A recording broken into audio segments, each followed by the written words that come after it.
No compromise on our foundational principles. This is America's Voice Now. Find America's Voice Now on Facebook and at americasvoicenow.org. Here's Michael Evans.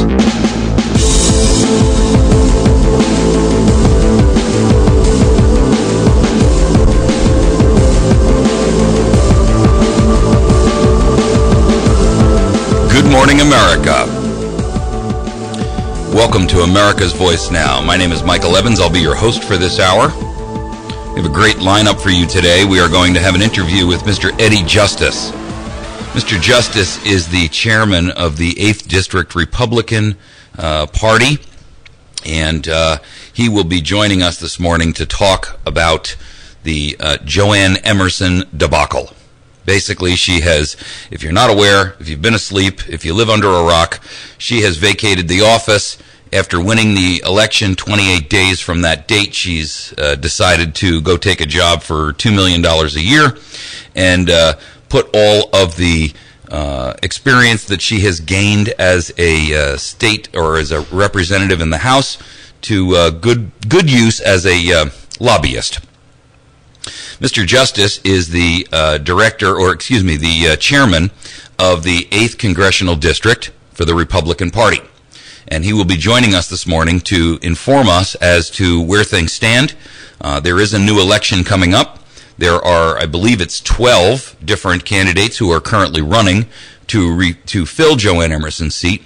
And he'll be bringing us up to speed on where that process stands. So this should be an interesting discussion this morning. I encourage you to participate.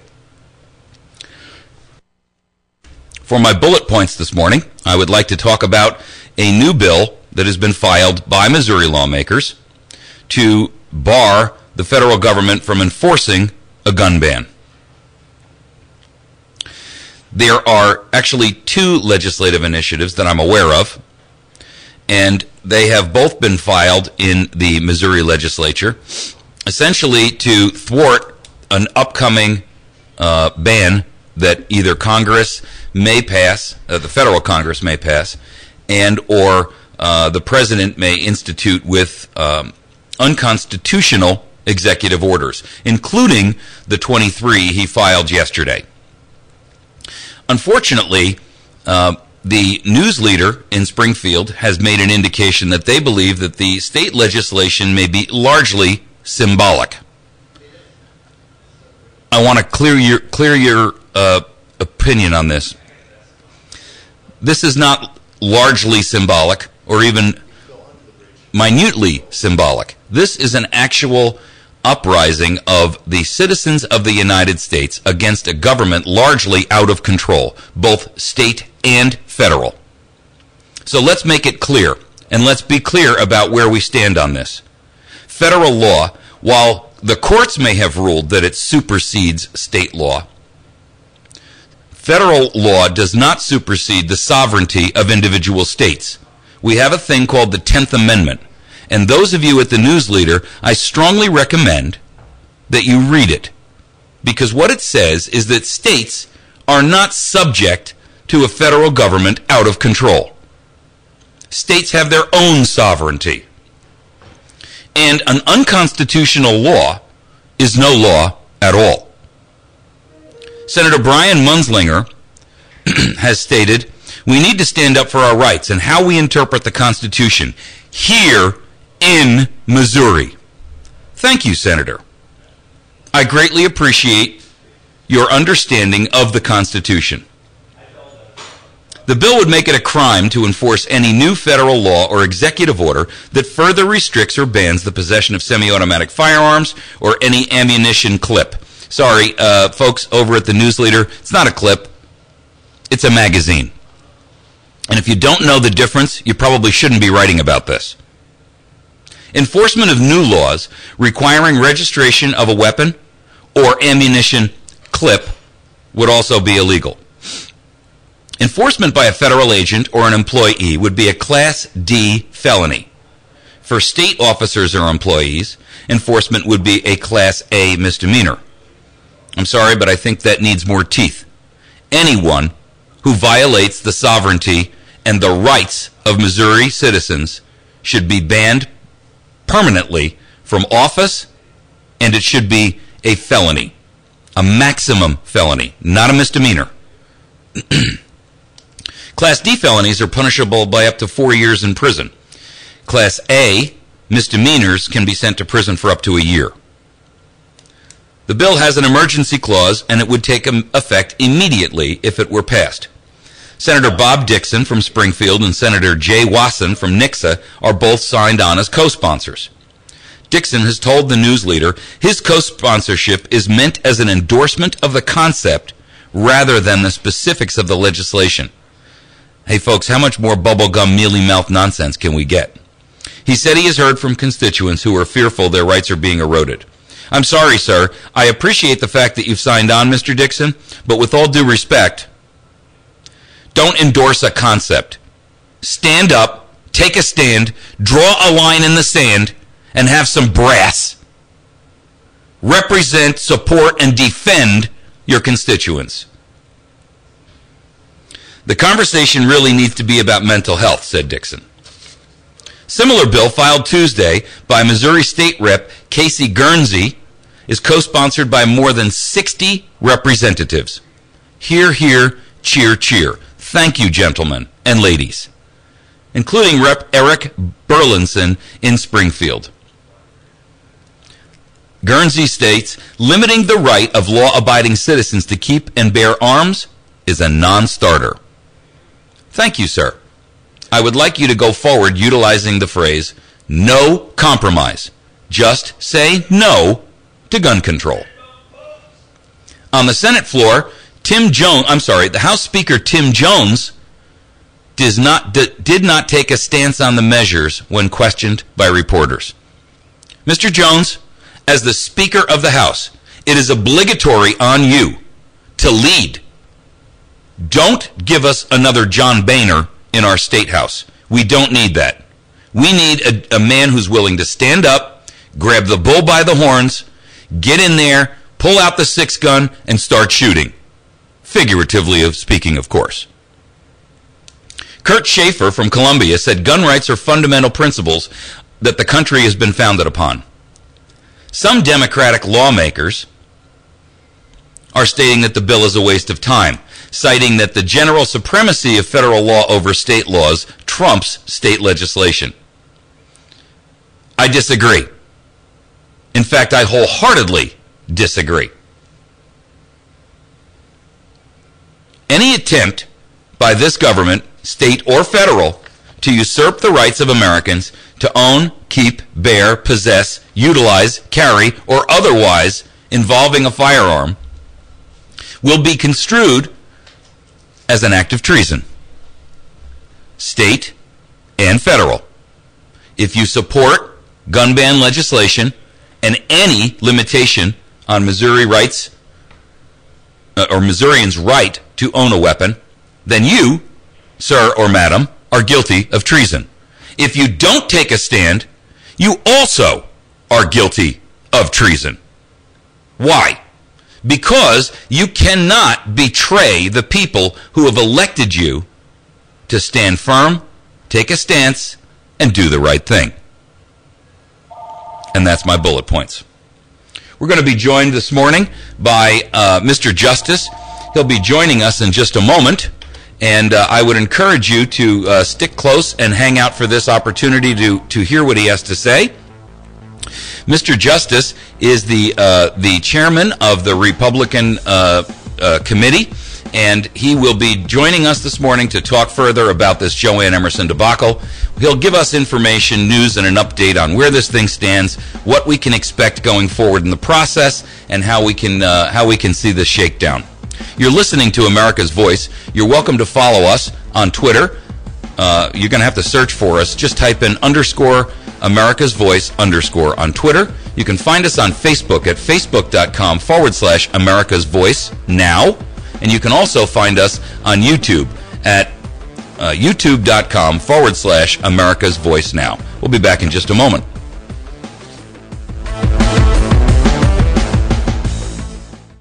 News Talk 107 The Point weather sponsorships are available for your business marketing plans. Contact Cody or Josh at 255-2548 for more information. We believe the better the ingredients, the better the taste to bring to you the greatest tasting pastries possible. At Chantilly's Artisan Bakery, we use organic, locally sourced, and natural ingredients of the highest quality. Every item is handcrafted and baked fresh for you each and every day. Visit Chantilly's Artisan Bakery, number 2 Evans Arcade on the Courthouse Square in downtown West Plains, or call 255-2253, and you'll be glad you did.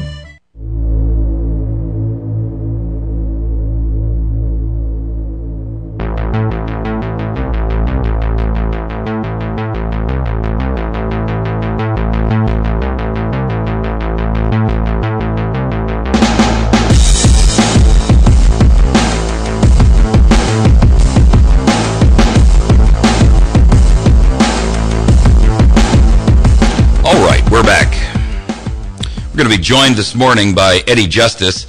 Eddy is the chairman of the Missouri 8th District Republican Party. He is effectively the man in charge of the 8th District and how we migrate or how we move through this challenge that Jo Ann Emerson has dumped into our laps. And good morning, Mr. Justice. Are you with us? Good morning. Yes, sir. Great. Thank you for having me. Thank you for taking the time to join us and call in this morning. I appreciate it. We want to, I guess everybody's really curious about what the process is and how things are going to move forward. And we're wondering at this point how we, what we can do to try to help engender this. I talked to you when we were over in Salem, and you had kind of given me the indication that a lot of this is largely on the governor's side in terms of making a decision about when the election will be held. Maybe you could just bring our listeners up to speed. Right. According to the process, a lot of this process is determined by Missouri state law and the U.S. federal law.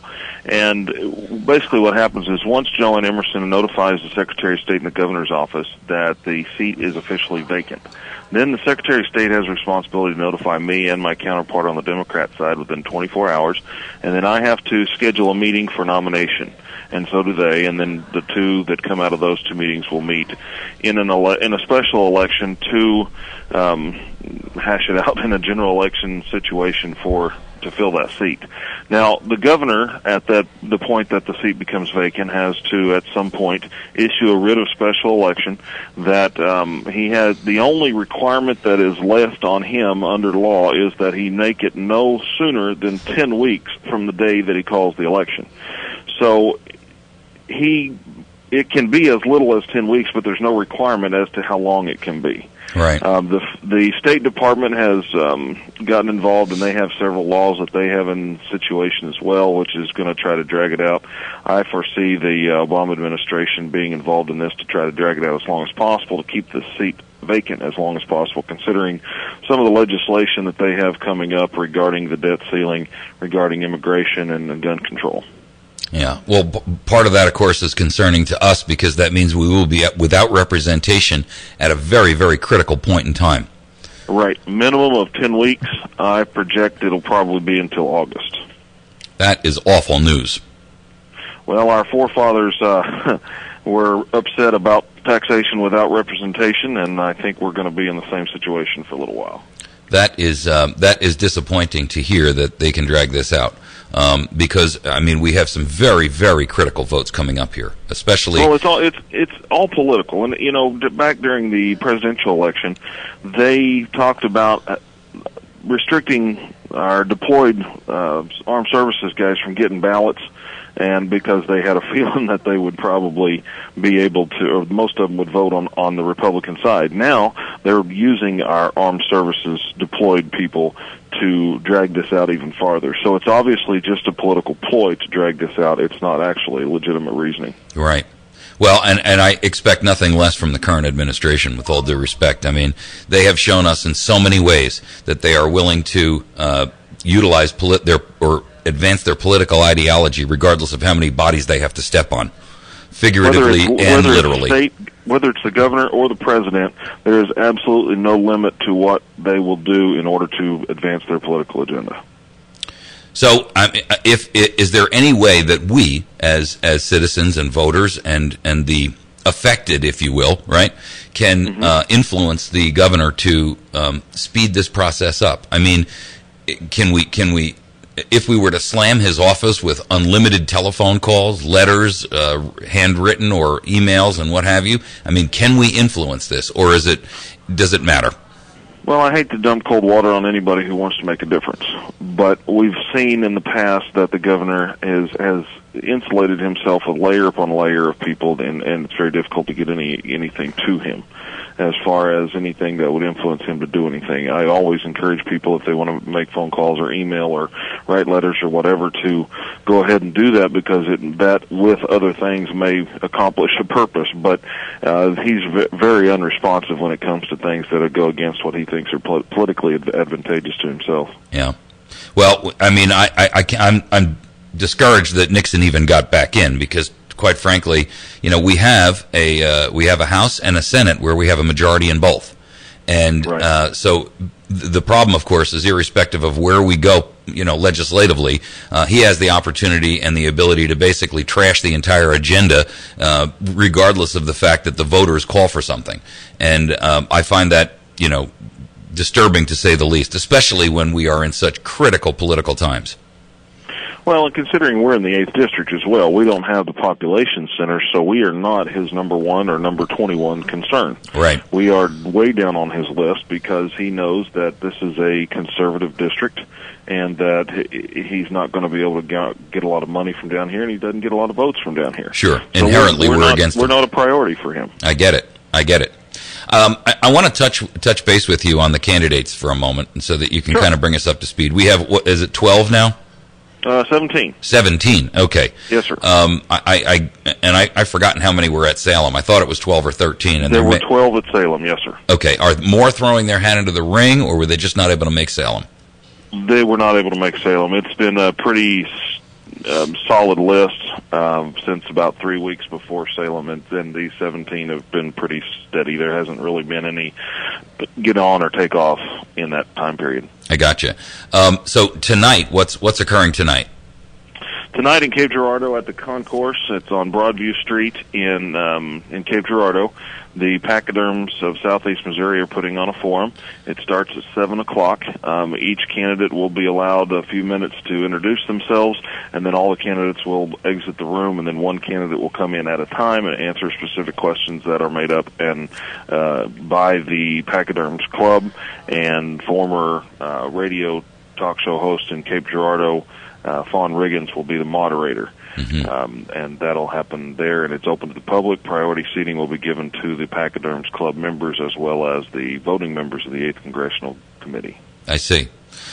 Is this something which, well, okay, you mentioned it's open to the public, so I guess if somebody wants to trip out to Cape Girardeau tonight, they could attend this, correct? Oh, absolutely. Absolutely right. I mean, and also want to thank Senator Wayne Wallingford for donating the hall for this function. Right. Now, he's one of the candidates. Yes, he is. Yeah, if you'd like, I will run through these candidates. By all means, please do. We're going to have they are. We're going to have a break coming up in about 3 or 4 minutes, but by all means, run through them. Okay, Wendell Bailey is a former congressman out of the western part of the district. Dan Brown's a current state senator from the northern part of the district. Jason Crowell is a former state senator out of Cape Girardeau. Kevin Englert is a current state rep out of St. Francis County. Peter Kinder is our current lieutenant governor. Scott Lipke is a current judge out of Cape County. Bob Parker is a rancher out of Texas County. Todd Richardson is a current state representative out of Butler County. Jason Smith is a current state representative out of Dent, I think, County. And Lloyd Smith just retired as the Missouri Republican Party executive director. Pedro Sotelo is a veteran out of Kansas City. Sarah Steelman is a former state auditor. Clint Tracy, former state rep out of Cape County. John Terrell out of Wright County, attorney. Wayne Wallingford is a current state senator out of Cape Girardeau County. And Jeff Ward and Alan Woods, I don't have any information on them as far as what counties they're from. Okay. Some of these people are currently in office today, right? Yes, sir. Were any of them just recently elected into that office? Well, every state representative is elected every 2 years. Jason Smith and Todd Richardson are state representatives, and so they were elected. Todd Richardson was unopposed this past time, and I think Jason Smith was unopposed as well. Okay. And then we have 2 state senators who were just elected, Dan Brown, and actually I don't think Dan Brown just went through an election, but I know that Wayne Wallingford just did. Right. Didn't Kinder just win as well in November? Yes. Kinder was the only Republican to win a statewide election in this past cycle. Right. That's disappointing news in and of itself, by the way. Just that statement. the only Republican to win a statewide election. A statewide position. Considering the success that we've had in the House and the Senate, it's very disappointing that we only had one win on a statewide level. And there's a lot of different reasons people attribute that to, but hopefully there are steps being taken to make sure that we have a little bit better luck in the next round. Sure. Now, at this point, it's really not in the hands of the voters. It's in the hands of the committee members, at least the selection of whoever the candidate's going to be.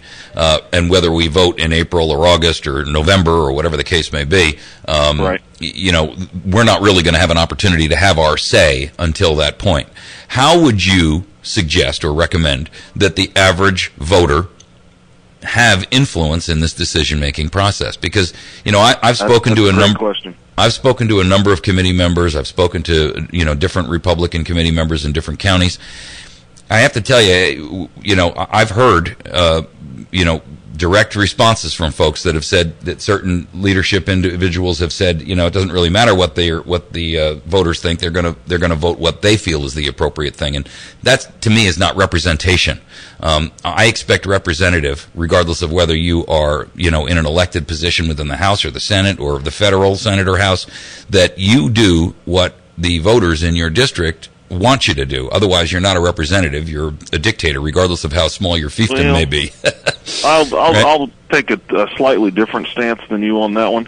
I think we elect people to go do what they believe is right, and if we elect people who say that or who believe what is right is the same as me, then I don't have to worry about it. But I can't expect somebody to go up there and take a poll every time they need to make a vote. No, and I don't have to do what their character says. I agree, and I don't think we should take a poll. But I think if you've got a significant percentage of your electorate that tells you that they want something, then we should be utilizing that information and taking that information to make an informed decision. I would turn that around back on you and say, by the same token, we could say we've got that makes it okay for Claire McCaskill, as an example, to vote for Obamacare when 70% of Missouri said we don't want it, because that was her ideological belief and or political belief that was in our best interest, even though the rest of us said no, it's not. Right, but in that same vein, if we had not changed the Constitution to where the senators were selected by the Senate, then we wouldn't have this problem, and we could recall her, fire her, and put somebody in there that actually represented what we believe in. Well, I'll tell you what, we're going to take a break. When we come back from that, I want to talk exactly about that topic, because that's one of the initiatives that we have under Restore Missouri. Can you stick with us for the break? Sure. Great. No problem. Folks, we're going to take a break. We're speaking with Eddy Justice, who is the chairman for the 8th District Republican Committee, and he is in charge largely in part for deciding how we're going to get this debacle with Jo Ann Emerson situation straightened out. We'll be back in just a moment. This is a Fox News Alert. I'm Chris Foster. Developments in a hostage situation at a gas plant in Algeria involving Americans, with varying reports out of there from Algerian officials, locals, and the kidnappers themselves that some hostages are free, some are dead, and some are still held.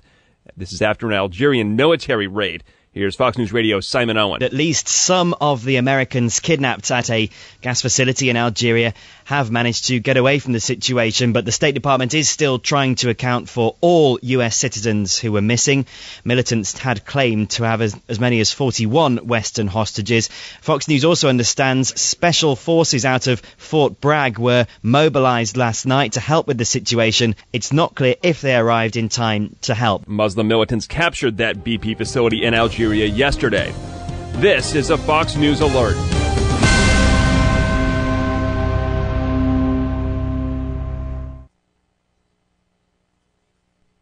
The winter storm season is here. When we have another ice storm, are you ready? What will you do for heat, food, or water if the power goes out for an extended period? Ozark Mountain Self-Reliance can help you get ready. We have storage food, water purifiers, alternative cooking sets, and a whole lot more. Come see us at 3225 Highway 62 East, Suite number 3, just a half mile past Walmart in Mountain Home. Or call us at 492-4030. That's Ozark Mountain Self-Reliance. Papi. Yes, mija. I love walking around our block. Me too. It's just like walking around the world, but it doesn't take as long. That would take a long time. No, really. My friend Kayla's from India, and Lily's family is from China. And Beza travels a lot to see her family in Ethiopia. And don't forget the Murphys. I really like our neighborhood, and all the families from different places. We're lucky, sweetie. We live in a diverse community. Diverse? Yeah. It's a place where people from all different backgrounds come together and live, and share, and appreciate everything that makes us special. I like it. Neighborhood diversity promotes a greater sense of engagement, teaches that stereotypes are wrong, and better prepares our children for the global community. To learn more about how the Fair Housing Act promotes diversity, visit HUD.gov/Fair Housing. The Fair Housing Act prohibits discrimination on the basis of race, color, religion, sex, national origin, disability, and familial status. A message from the Department of Housing and Urban Development in partnership with the National Fair Housing Alliance. Are you looking to save money? Did you know that in the last 20 years, interest rates have never been this low? That's why you should make the smart call today to West Plains Savings and Loan to start your home mortgage. Just imagine how much money you'll save. Key word is save, as in savings and loan. Your loan starts here and stays here. Never would it be sold to a secondary lender. Call today, 256-3042. That's 256-3042. West Plains Savings and Loan. Equal housing lender, member FDIC. Weather is a service of News Talk 107.1 The Point. Contact Josh or Cody at 255-2548 for more information on making weather sponsorships part of your marketing plans. From the Point Weather Center for this morning, with for mostly sunny skies and a high of 43. Today, we'll have wind chill values in the upper teens. It'll be clear and cold tonight with a low of 21. Friday should be sunny with a high of 47. Again, we'll have wind chill values in the upper teens. Friday night, heading into the weekend, it'll be clear, a low of 28. Saturday should be a sunny day with a high of 53. Again, it'll be clear with a low of 28 Saturday night. We'll have sunshine Sunday with a high of 40. I'm Rod Tanner, and for more information, check out our website, the all-new my1071thepoint.com. I once saw a half-dude, half-horse centaur trot into a U.S. Cellular store with an old cell phone and leave with a horse-tooth smile across his face. Crazy, right? That new customer got $100 when he traded in his old phone for a brand new one at U.S. Cellular. And that's no bull. Switch to U.S. Cellular and say hello to a $100 guaranteed trade-in credit for your old iPhone or Android device. U.S. Cellular. Hello better. Certain restrictions apply. Trade-in credit valid with new line activation only. See store for details.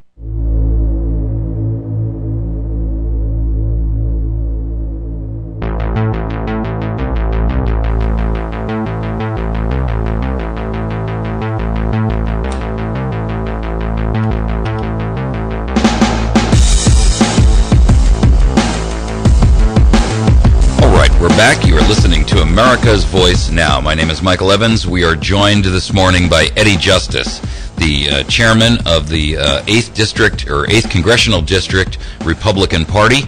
He's kind of going over with us the issue about how we resolve the Jo Ann Emerson elimination or vacation of office, and what our outlook is for this going forward, keeping us informed and trying to help us understand exactly what the process is and how it's going to work. Eddy, I understand that there's been some gun legislation submitted in both the House and the Senate in the last couple of days. I'd like to get your thoughts on that if I can. Sure, on the state level? Yes, this is on the state level now. There's been actually two bills. One was filed by Guernsey in the House, and then there was one in the Senate that was also filed, I believe. And I think it was Brian Munslinger who submitted it in the Senate side. So essentially, this is to basically say that anything that the federal that's done on the federal level that would institute a ban, we'd be able to basically nullify, if you will. I guess that's the right word for it. Well, I think it's a little bit more specific than that. Even it says that any law that the federal government it puts in place that violates a Missouri law regarding firearms, cannot be enforced in the state of Missouri. I'd actually like to submit that one of the things that we should be looking for, and this is one of the legislative initiatives for Restore Missouri, which is a project that we've kicked off, is essentially to say not only should it be limited to, or it shouldn't be just limited to firearms or the Obamacare Health Act and other issues. We need the ability to basically make a declaration at any given time. We need a nullification statute submitted and passed through our House and our Senate that states that any law which we feel as a state violates our constitutional rights, whether it be regarding health care, whether it be regarding surveillance, whether it be drones, whether it be firearms, it makes no difference. That we have the right as a state to, under our 10th Amendment sovereignty, declare that we are nullifying that law, and that any federal representative would try to come in and enforce that law, whether it's an unlawful EPA mandate or anything else, is subject to criminal prosecution.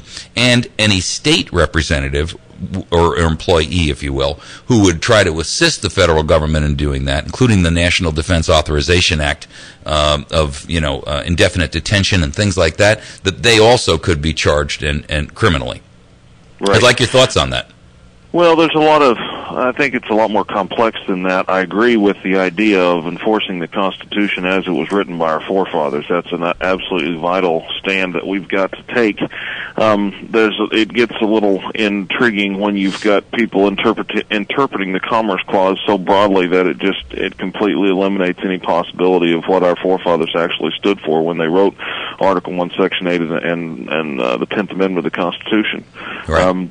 Our states, the only way that our states are going to be able to maintain a physical house as well as just a general house of government is to stand up to the federal government, because the federal government, whenever a federal government is centralized to the point that ours is, all they do is continue to drain the resources and the life of each state until they are no longer able to stand on their own. Our forefathers did not create states to be the nursemaids of the federal government. They created our states to stand alone and to have the ability to band together as needed and based on the 17 enumerated powers of Article 1, Section 8. And it's gone from we the people to we the government. And so, yes, I agree that your ideas and the direction that you are saying that we need to go is absolutely correct, and we need to stand back up. And like we talked about before, it goes back to individual issues, and it's almost impossible sometimes, it seems insurmountable, to all the issues that we have to fight for. I mean, there's all these different issues, one on top of the other, that we have to fight for. It's almost impossible to keep up with all of them. But like we talked before, that's one of the reasons. The senator is critical. That's one of the reasons, though, and we're going to talk about the senator in just a moment, but that's one of the reasons why I want to see an umbrella legislation passed. I don't want to be reactive every time the federal government tries to usurp authority. I would rather be proactive and say we have an umbrella legislative nullification process that says, if you attempt to utilize some sort of an unconstitutional or power usurping or sovereignty violating legislative process, you can do it whatever you want in Washington. But here in Missouri, we're sovereign. We've got a firewall that separates us from the federal government's intrusion, and we declare any new law literally we can enumerate them later, but we have to have a piece of umbrella legislation that says from time to time we will have to add an addendum declaring Law A, Law B, Law C, a gun legislation, the Obamacare, NDAA, and whatever it is that we want to block.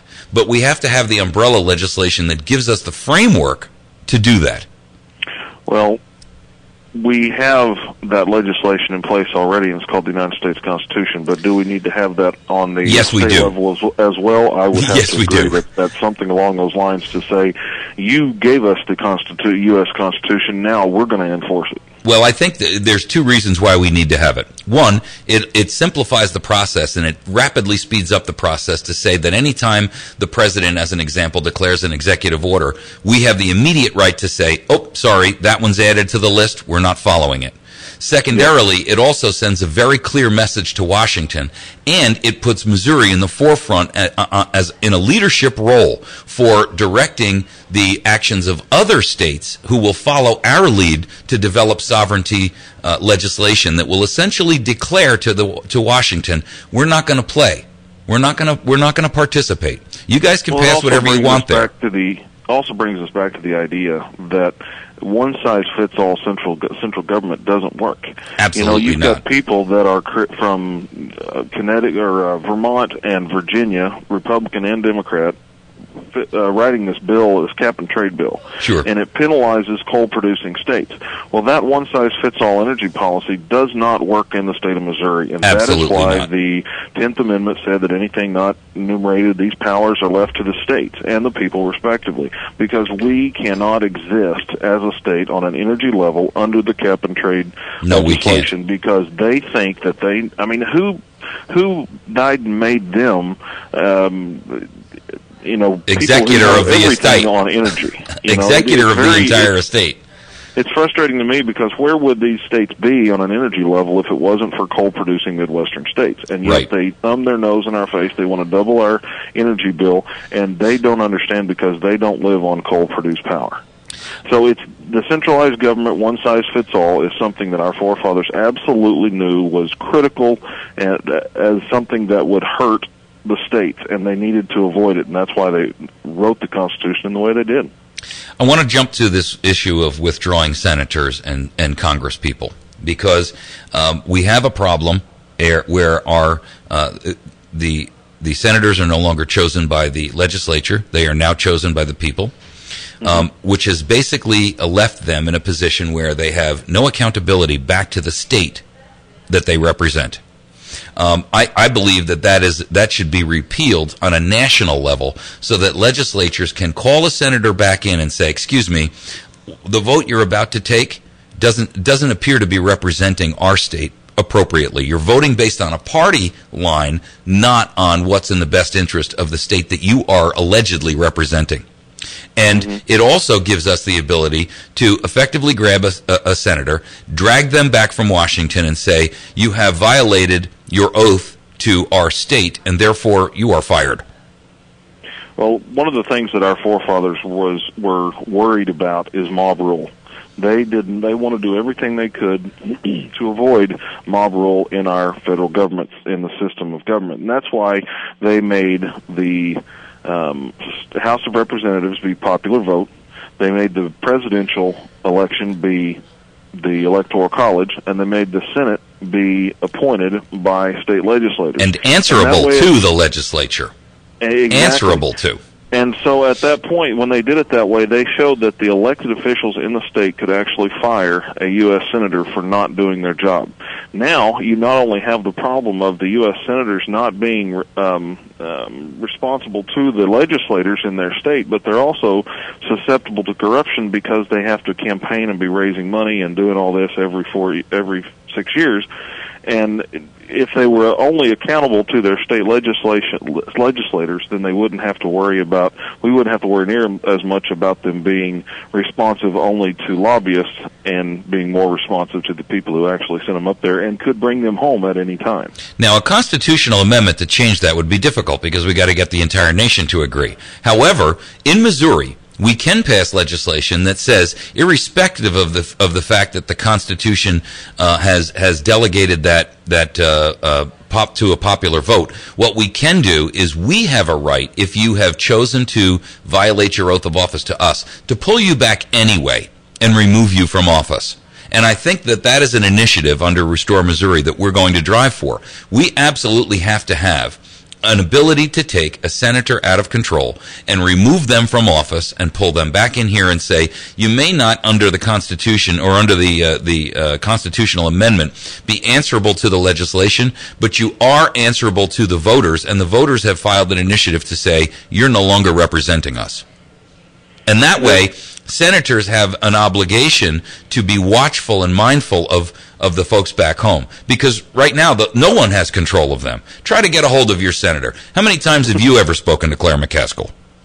I've tried it about 3 times over the last 4 years and have not gotten anywhere close. Exactly my point. And that's exactly the point. If you think it's hard to get a hold of Jo Ann Emerson when she was in office, and I've tried many, many times, always without success, how much harder is it to get a hold of a senator who represents the entire state?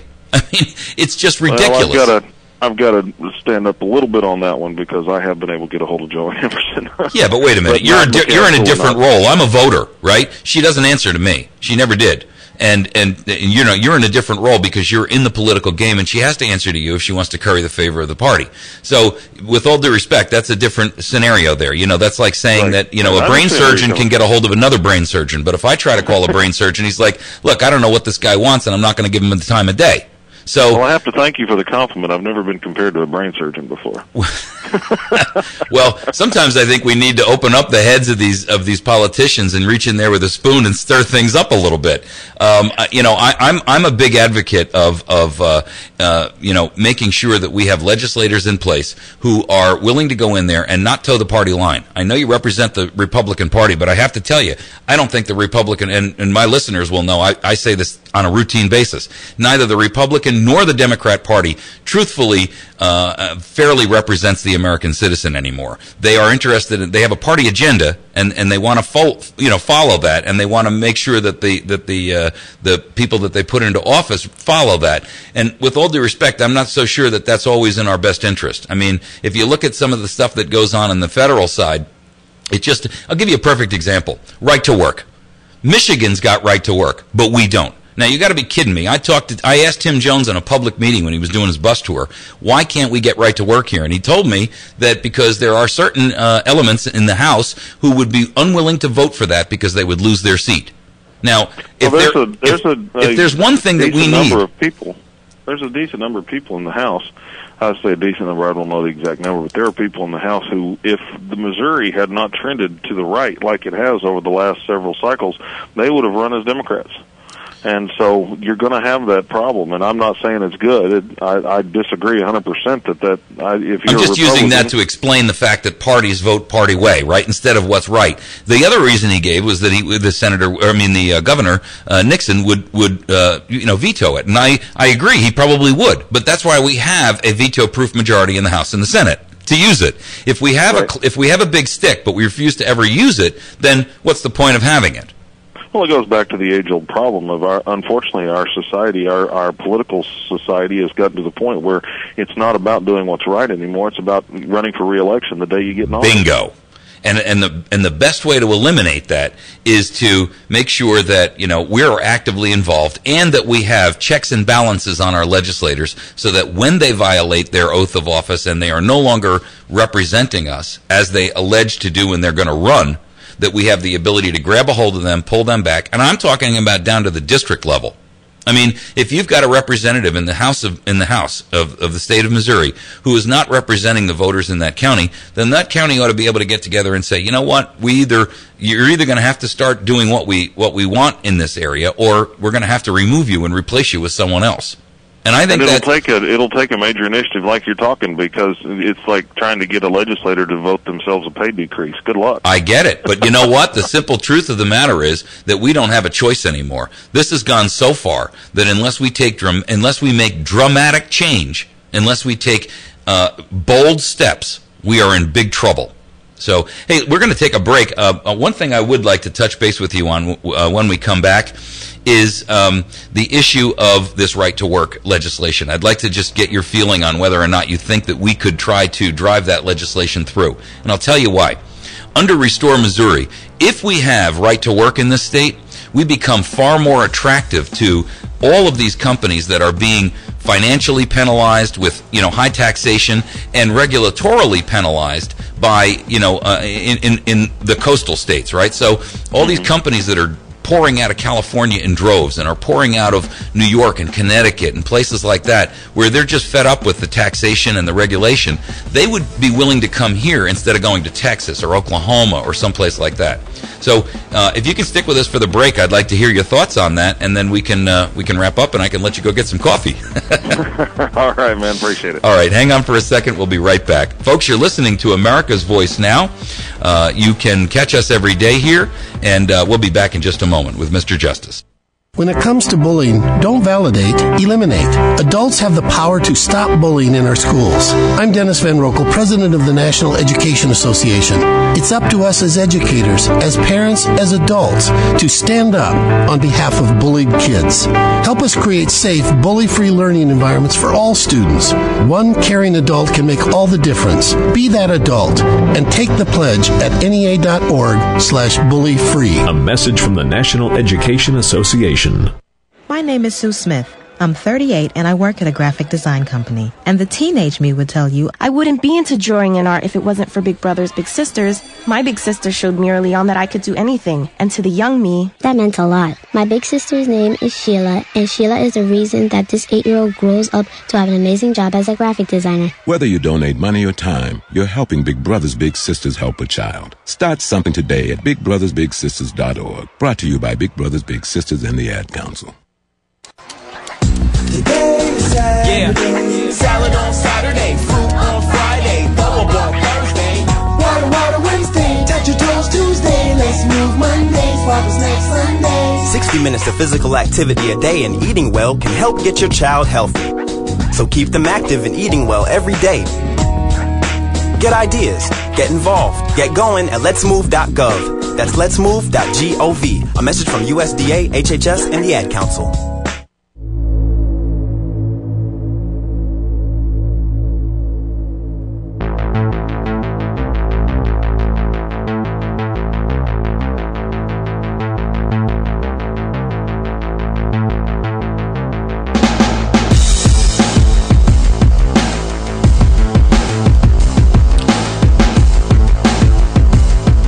We're back with Mr. Justice. Mr. Justice is the chairman of the 8th District Republican Committee and responsible in large part for how the changeover goes for us to replace Jo Ann Emerson as our representative in the House and the federal side of the House. But you're also very influential in a lot of these other issues surrounding the state because, I mean, the 8th District is a pretty large district. We don't have a whole lot of population here, but we have an enormous amount of geography, and we have a lot of very conservative voters here. This right-to-work issue, I think, is so critical to our success as a state, and it enables us to stand. You can't have sovereignty if you're not economically sovereign, right? And one thing that we are is number 50 on the new jobs creation list nationally. Now that tells me that one of the things, and about the only thing that we can do to bolster our state is introduce right to work.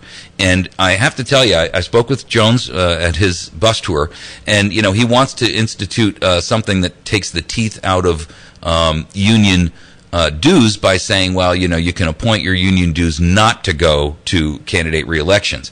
But I think that's missing the boat entirely. You're putting a Band-Aid on a amputation. And I think that's a mistake. We need to drive right to work, and we have a veto-proof majority in the House and the Senate, and we should be using it. Your thoughts? Well, all it takes is for just a quick look at states that have right to work. And just do a study on their employment and where their numbers are and what they're doing. Look at Oklahoma, look at Tennessee, look at Mississippi. The most objective look you can take will show that states with right to work legislation have economic stability, and they have they have economic capability to enforce their sovereignty. So, and a lot of people say, well, we need unions. So I'm not saying we don't need unions. I'm saying that we believe that the individual human being has a right to choose their situation. Well, if that's the case, then how can an individual have the right to choose their situation if they are told they cannot get a job unless they join a union? Exactly. Why can't an individual just say, I'll just work. I just want to work. I don't want to join a union. Well, you know what? If Why unions in are the so world great, do we not give the individual that choice? If unions are so great, then they'll win on the merits, not on the police force, right? The use of police power to demand that a worker join their union. If they are really truly representative of the worker, then the worker will recognize that and be willing to join. And that is the concern. And honestly, listen, we are number 50 on the jobs creation list of the nation. Now, I mean, we can't get any lower than that unless we follow Obama's lead and recognize that we are 57 states instead of 50. And to be behind Michigan that has Detroit in right. it is please. absolutely a crying shame. Unbelievable. I mean, the concept that Michigan can get right to work and we can't is mind-boggling. I don't think we can't. I think we won't. Well, and until our leaders step up and take their responsibility and don't try to pass the buck, then we're going to have the problem. But we need our leaders. Are you willing? I challenge them on a constant basis. Stand up, be a leader, and Missourians will respect you for it. Are you willing to stand and work with Restore Missouri and our project to help us drive that legislation? Because I have to tell you, it is a focal point of the Restore Missouri project. Right to work is an absolute requirement in our state. Will you work with us to do that? Well, I mean, I'm for right to work. There's no doubt about it. I'd have to look. I mean, I don't know. Today's the first I've heard of the Restore Missouri project, so I'd have to do more research before I say I jump on board. But I am definitely pro right to work, and I'll stand by that consistently. Be more than happy to educate you and bring you up to speed on where it stands. Well, we will definitely be talking. Well, listen, I want to thank you very much for taking the time to come on with us. Just one final question for you, and I'm not a gotcha guy, but I got to ask it. Has Jo Ann given you any kind of an explanation for how this thing went down? I mean, on a one-on-one, other than what she said in the press? Yeah, I mean, I've had a conversation with her, and I asked her about the timeline, and there was no vote taken by this company she's going to work for to hire her until after her election was over. And, if I'm looking at a different job, I'm not going to quit the job I've got until I am told that I officially have an offer and I've accepted it. So that was the way it went down, and she wished it had been different. She, who would want to go through an election and then not serve the term, because elections aren't very easy. But it's more than that. That's looking at it from her personal perspective. I think she had a greater obligation to the voters to let them know that there was a possibility that she was. I mean, I struggle with the idea that she found out 28 days after being elected that this offer was made. I just know, having spent all of my professional and adult life in business, nobody hires a CEO in 28 days. You just can't even vet the candidate in that short a time. I have to go specifically on when the vote was taken by the board of directors, and that vote was taken well after the election. Right. Well, listen, that's where we have to go with. I understand. Hey, listen, I want to thank you for taking the time to join with us this morning, and you're a stand-up guy for coming on the show. I made it clear to you, I'm no supporter of Jo Ann, so I appreciate you taking the time to come on with us and be candid with it. Hey, that's the beauty of our system. I mean, we are all Americans. We can disagree and still be Americans. So I don't have a problem with that at all. Listen, thank you so very much for joining with us today. I appreciate it. You bet, man. Have a good one. Have a great day. Okay, folks, that was Eddy Justice. I want to quickly remind you guys to make sure that you work with our sponsors. We have the battery station at 303 Washington Avenue at 257-7799 and batterystation.com. They've got ammo in stock. Make sure you get out there and get a hold of those folks. 257-7799. Chantilly's Artisan Bakery at 255-2253. That's number 2 Evans Arcade on the Square in West Plains. Ozark Mountain Self-Reliance, half-mile east of Walmart on Route 62 in Mountain Home. You can call Brian there at 870-492-4030. And you can find him at OzarkMTNSelfreliance.com. And Bill Stone at Stone Construction, 293-0116. We'll see you tomorrow morning. Let's get to the point. Let me get to the point. FM News Talk for the Ozarks is FM 107.1 The Point, KBMV. Fox News Radio, I'm Dave Anthony. Some hostages escaped, others died. As a standoff with terrorists in Algeria turns violent, Fox News Radio Simon Owen has the latest live. Dave, France and Britain both say they've been told by Algeria that a military operation is underway at a gas facility where a militant group claimed it was